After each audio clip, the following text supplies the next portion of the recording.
It's been a busy week of glazing all of my ceramic jewelry for my upcoming fall and winter collection. And in this video, I want to take you behind the scenes of that process and also share some of the insight behind the decisions that I made.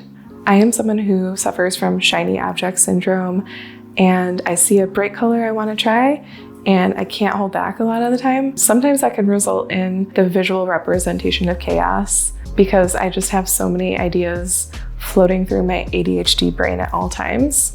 So with this collection, I really wanted to reel that in a bit and get more intentional with the color story and the design choices that I was making. The first step of that was selecting a thoughtful color palette of mason stains, which I then used to stain my porcelain that I was working with. So all of my pieces in this collection are made out of 5 different color mason stains that are mixed directly into the clay, and then I use those colored clays to shape the designs. Here's the little piece of paper I put together for myself to stay organized. The 5 colors up here are the mason stain colors that I chose. Funny enough, this one right here was supposed to be a crimson red, and it turned out to be like more of a dusty grayish pink color. Totally not red at all, but that can happen in ceramics. Like, you might get a result that's totally unexpected. I used Mayco Stoneware zinc-free clear glaze on my hoop earrings so that the natural colors of the mason stained clay could shine through and match the chain necklaces that I made. The idea behind zinc-free glaze is that it's less likely to have a chemical reaction with the colors in the clay, so it's a little safer than their regular clear glaze.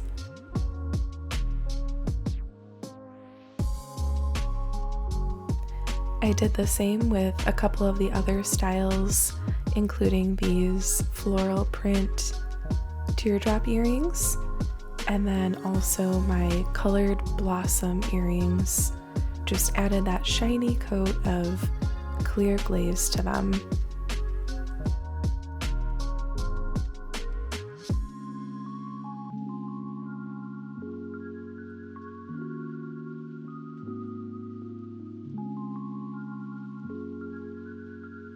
And then I also wanted to add some fun glaze colors to the bar earring design that I make. I primarily work with Mayco Stoneware glazes, and if you go on the Mayco website, you can actually search different color combinations.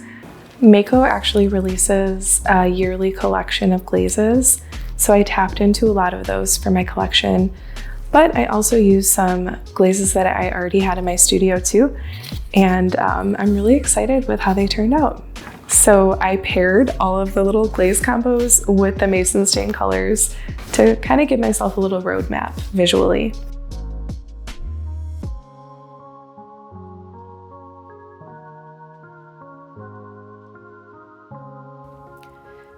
I had so much fun with the different glaze combinations for this collection.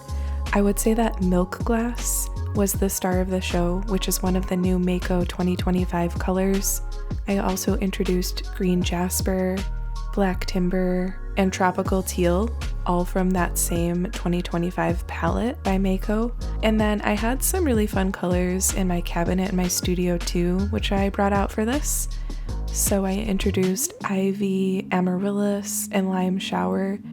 I'm rattling off the names in no particular order, so if you have any questions about these glazes, let me know. But I think you'll be most interested in the end result, which was so exciting to see.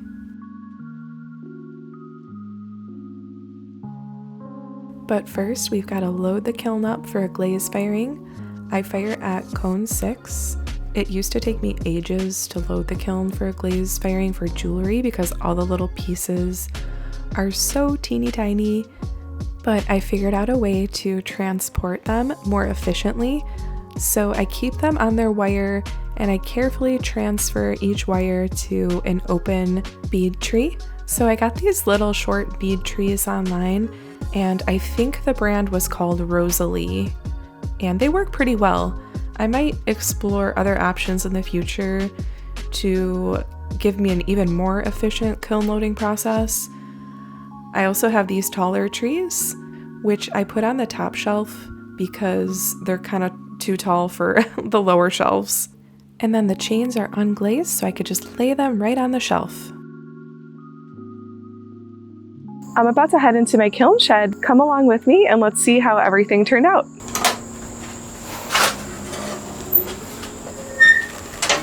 So exciting to see the first glance at the top shelf here. First off, I have some beautiful porcelain chain necklaces, similar to what I'm wearing now, but in some new fresh colors for fall and winter. This is a celadon green chain. This is not glazed because the links would like stick together if I had put glaze on them. But I love the raw look of the beautiful colored clay. Did that same style in a few other colors. This one is Delft Blue is the name of the color. Ivy Green, which turned out to be a little more olive, which I absolutely love. I think it's so pretty. I thought it would be a little bit more like playful, but it's actually very moody and pretty for fall. This is a golden brown color. It's a little lighter than I expected, but very pretty. I'm a fan of it. And then this was a wild card. This was supposed to be crimson red. As you can see, it's like a creamy tan. So that was very unexpected. I expected a deep, rich red color, and that is not what I got. It's kind of pretty still. Again, not what I expected, but all the colors together are kind of fun to see, right? The next thing I'm seeing are these lovely hoop earrings. So these colors are the same as the chains that I just pulled out. So they're stained porcelain. So I just applied a layer of zinc-free clear glaze to them, but they're the same color. And it'll be cool to see them kind of paired with those necklaces. I think it'll be a really fun set. Making my way to the second shelf. And first thing that caught my eye were these little blossom stud earrings. They are layered and dimensional, and I'll be adding little posts to the back of them. I made them in two different colors. I made them in the golden brown and the what I thought was crimson red, but it's more of like a muted mauve color. And then I also have these little pattern teardrop style earrings. So what I'm gonna do is attach them to these blue circles to have a couple different pieces go together. How I made these is I used a stencil that I made in Procreate on my iPad, and I then painted the colors using a thinned out slip over that stencil to use the same colors that I have in this collection. And then last but not least, I have my little bar earrings on the very bottom shelf. So using those same colored porcelain bodies, I did experiment and play around with some glazes, and there's some really fun stuff happening in here. I'm excited to bring these out in the sunlight and give you a closer look at how these turned out.